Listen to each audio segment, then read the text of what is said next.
Hi, friend, and welcome to Tidy the Clutter podcast. I'm Mariah, and I'm so glad you're here.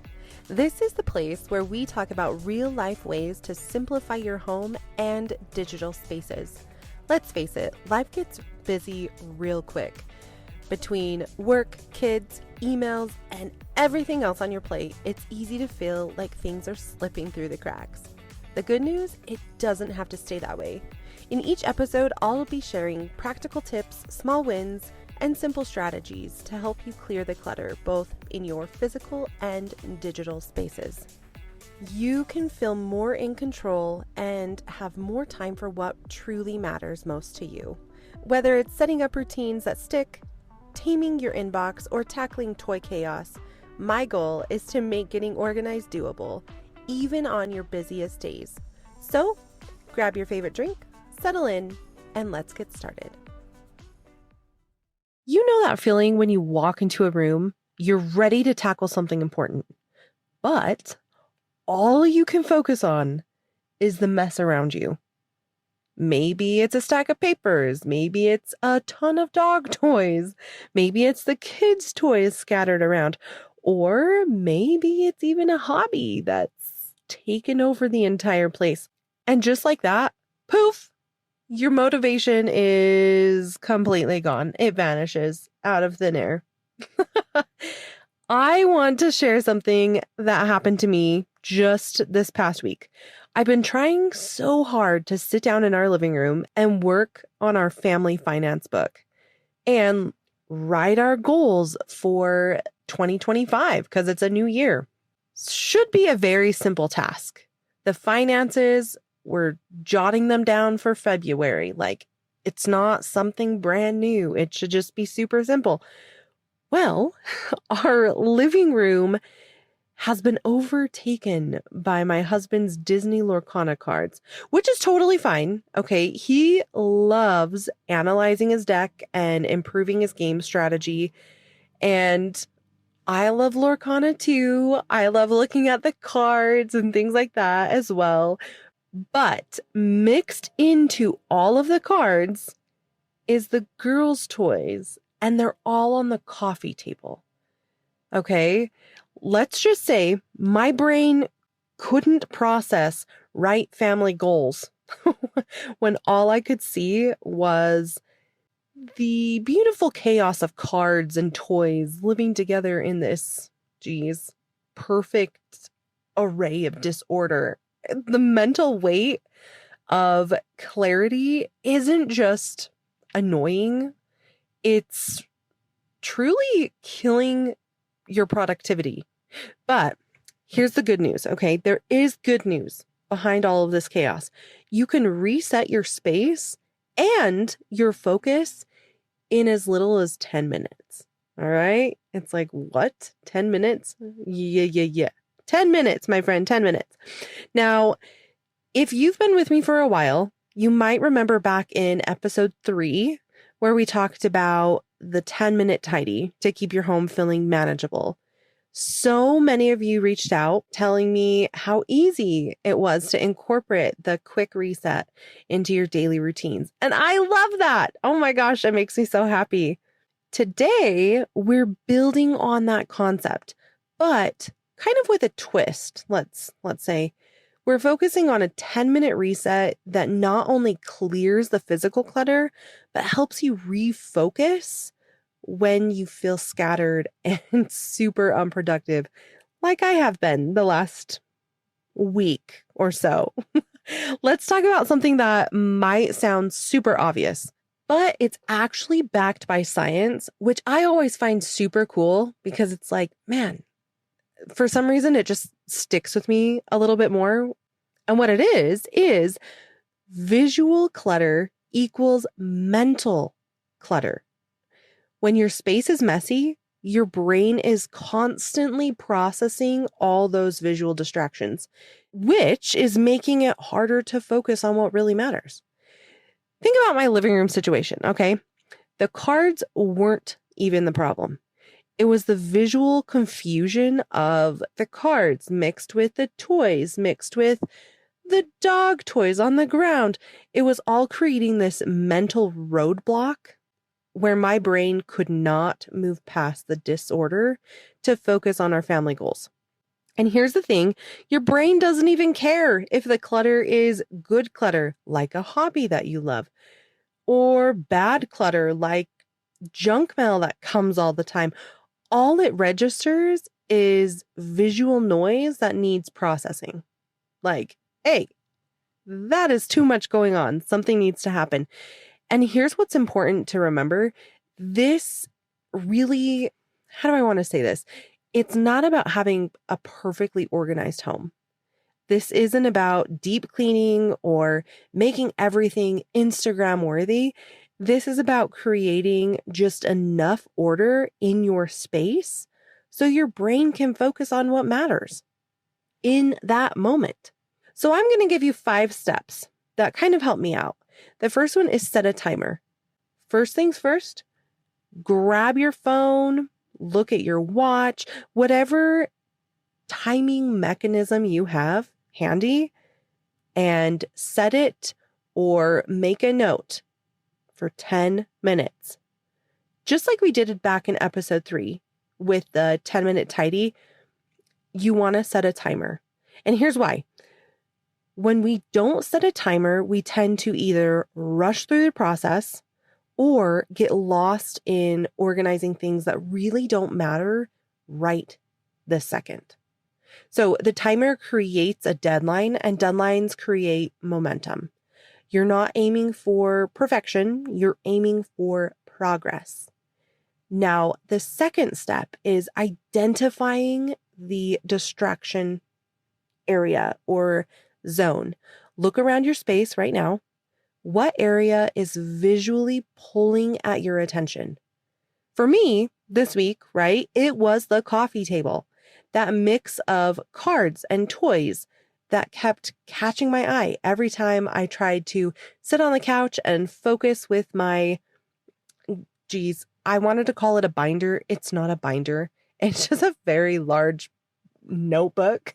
But every time I would sit on the couch and try to focus on this notebook to write our family goals or to write February's finances, I struggled every single time. And let me just say that when this episode comes out, I believe it's going to be March, but it's still going to be relevant, my friend. I promise. I promise you it will still be relevant. Now, here's a quick way to identify your distraction zone. What's the first thing you notice when you walk into the room? Then ask yourself, what makes you think, I need to deal with that before I can think straight? That is your distraction zone. Okay. Now, the third step is kind of, it's not even a rule, but like just a quick reset. Here's where a lot of people get stuck, me included. They try to tackle everything all at one time and not remembering that this is a focus reset, not a deep clean, is something that can tend to bog that portion.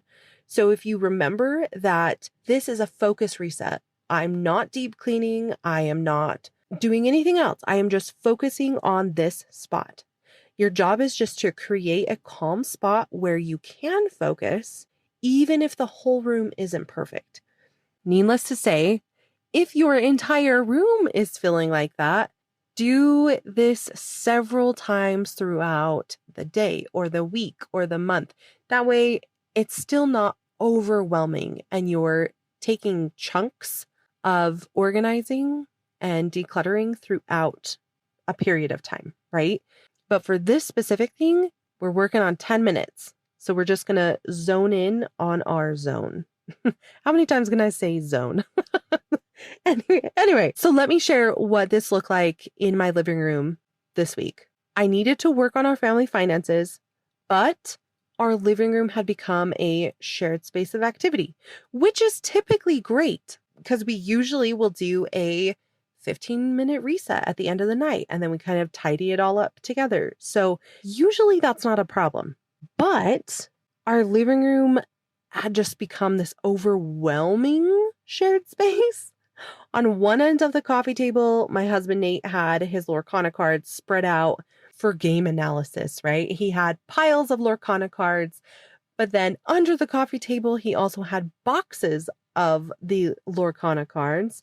And in the middle of the table, he had the Lorcana mat that you would play.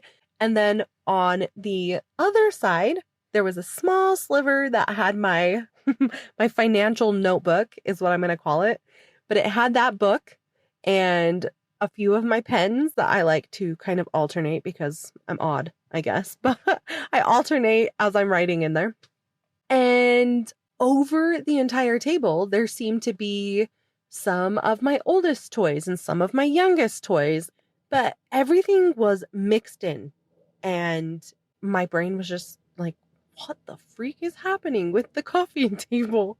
So everything seemed to have a place, but it was kind of chaotic. So all of Nate's gaming things for Disney Lorcana, I didn't touch those. Okay. I was not going to mess up his system, but the kids' toys that had migrated onto the cards throughout the day, instead of getting overwhelmed by really trying to reset the entire room, I focused on what I could control. So gathering the scattered toys that were on the table, they didn't need to be there. I put them in their baskets and tucked them in my IKEA Kallax shelving unit. That's a better way of explaining it. I tucked them in there.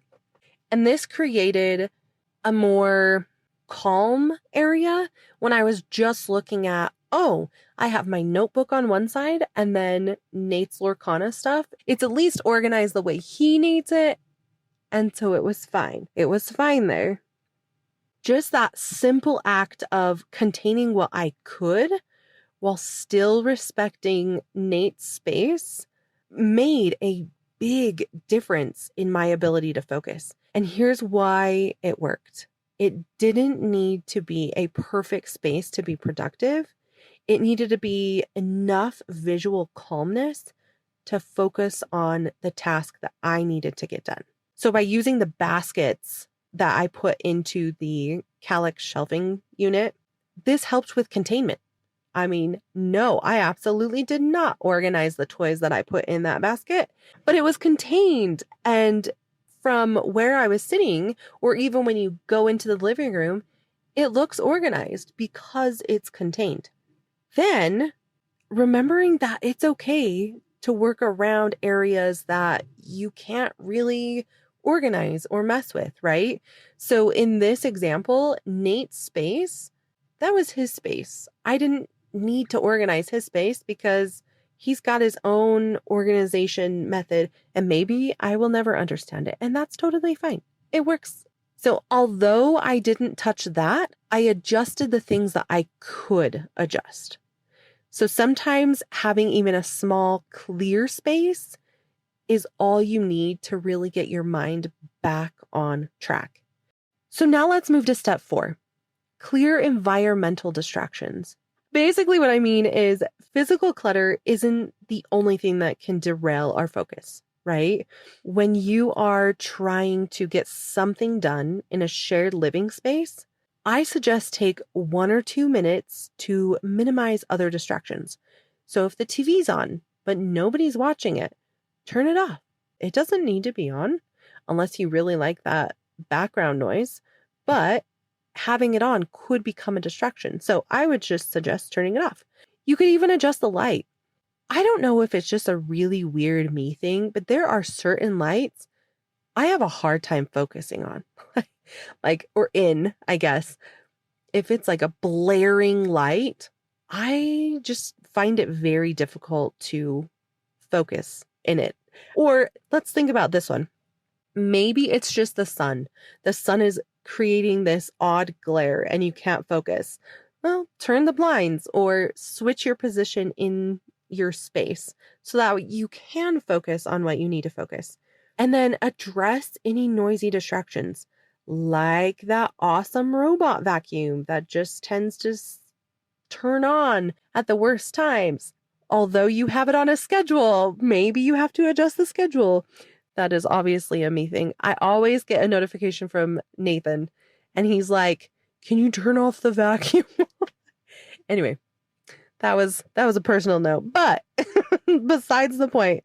Lastly, set your phone on focus mode. My phone is constantly on some type of focus mode. It's one of my favorite features. Instead of having to physically remove my phone from the space or from the room I'm in, I can just quickly switch on a focus mode that blocks notifications while I'm concentrating on important tasks for our family finances or setting the family goals, things like that. I can just switch on that focus mode. But like I kind of mentioned, I have focus modes throughout the day to ideally help me with that. So that is honestly not one of my big issues that I face.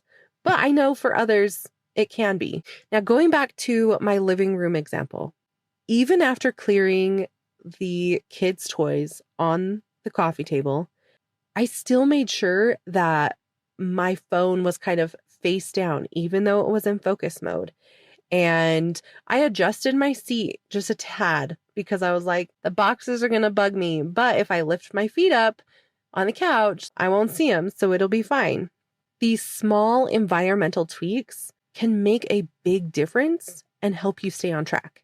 Think of this as creating a peaceful zone. You'd be amazed at how these small adjustments can help your brain settle down and really focus. Your brain will go into its own focus mode. All right, now let's go into step 5. So set your focused intention. This is where the magic happens, if I'm being honest. Now that your space is visually clear, you decide what you're going to be working on and write it down or text it to yourself. You can simply write, I'm focusing on X task for the next 30 minutes. No distractions. Granted, as moms, you might want to do that if the kids are in bed because you cannot promise yourself that you're not going to have distractions. Like, I feel like all the moms are laughing with me like, oh, okay, Mariah, that's not going to happen. But think about it more as the next so many minutes, you're not going to have any distractions that are not in your control. Okay. Maybe that's a better way of thinking of it. For me, once I cleared the coffee table, I wrote down, I'm focusing on our family finances for February and putting the budget in the book, and I'm giving myself 30 minutes. That is it. And then I'm going to move on. Having that clear intention combined with a clear space really made all the difference. So just to recap, let's just quickly review the 5 different steps. First, set the timer. Set that 10-minute deadline that keeps you moving. Then identify the distraction zone. What the heck is the area that is mentally draining you right now? Third, the quick reset. Create that calm spot and zone. Focus on that distraction zone and create it to be calm. Fourth, clear those environmental distractions. So use focus mode, adjust the lighting, minimize the noise. And lastly, set your focus intention. Decide what you want to accomplish and give yourself a time limit. Okay? So your action step today, my friend, is going to be pick one shared space where you've been struggling to focus and try this 10-minute reset system. Remember, you do not need to tackle everything. Just create enough calm to get your task done. And I would love to hear how it goes for you. So please share your experience with me on Instagram at Tidy the Clutter, or just shoot me a DM. Your stories will be very inspiring to the whole decluttering community. Now, next week's episode is going to be so good. We're talking about when life kind of knocks you off your track. How the heck do you get back into the routines that you've worked so hard to create without feeling so overwhelmed? How do you get back on that track? And let's be honest, like, life happens to all of us. Routines will get disrupted, and sometimes we need a gentle way to get back on track. So I don't think you'll want to miss it. I'm really excited for that one. If you found today's episode helpful and you want to take these focus boosting strategies, let's say, even further, I've got something special for you. If you haven't already, grab the free guide on creating a clutter-free digital environment. You can grab it at tidytheclutter.com/020. This guide kind of pairs perfectly with today's episode and will help you create even more mental clarity in your day-to-day life on the digital front. And while you're there, you can find the complete show notes for today's episode too. So once again, the show note link is going to be tidytheclutter.com/020. Oh, and don't forget to subscribe to the podcast if you're liking it. If you subscribe and follow, you will never miss an episode. And if you're feeling super generous, leave a review. Let me know what you like. Let me know what you would like to see more of. It helps other declutter curious folks find our little community, and we love that. So I am so happy that you joined me this week, and I will see you next week. Bye, friend. Thanks so much for tuning in to the Tidy the Clutter podcast. I hope you're leaving today with at least one small step that you're excited to take.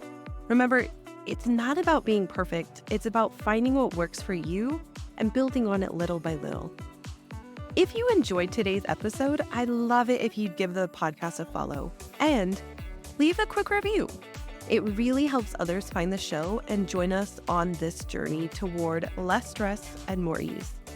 And if you're looking for more tips, resources, or just a bit of extra motivation, head over to tidytheclutter.com, and everything you need to stay organized and feel more in control is waiting for you there.